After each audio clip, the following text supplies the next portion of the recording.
Happening today, President Trump is expected to meet with Russian President Vladimir Putin in an attempt to end the ongoing war in Ukraine. The high-stakes meeting comes as tensions explode overnight in the Middle East.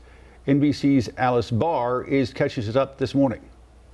Well, first of all, Mr. President, President Trump set to speak with Russian President Vladimir Putin today, pressing for an end to Russia's war on Ukraine. We're going to see if we can work a peace agreement, a ceasefire and peace, and I think we'll be able to do it. Heavy airstrikes continue as President Trump seeks to persuade Putin to accept a 30-day ceasefire that Ukraine agreed to last week. We're getting down to a very critical stage, and we want to get the whole Russia-Ukraine thing done.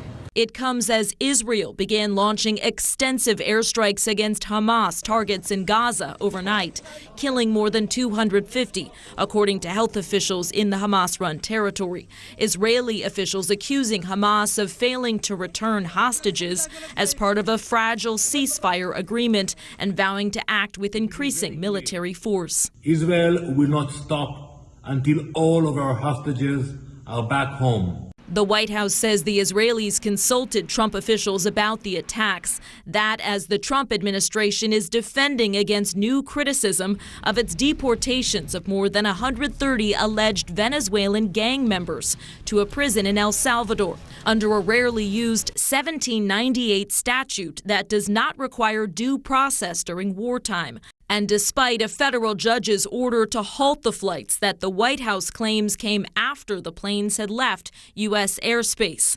In a tense hearing Monday, the judge rebuked a Justice Department lawyer for refusing to answer key questions, the DOJ citing national security concerns as Trump officials promised to press ahead. That federal judge gave the Trump administration until noon today to answer questions about when those deportation flights took off compared to the judge's order to halt them, or give an explanation about why it cannot reply. In Washington, Alice Barr, NBC News.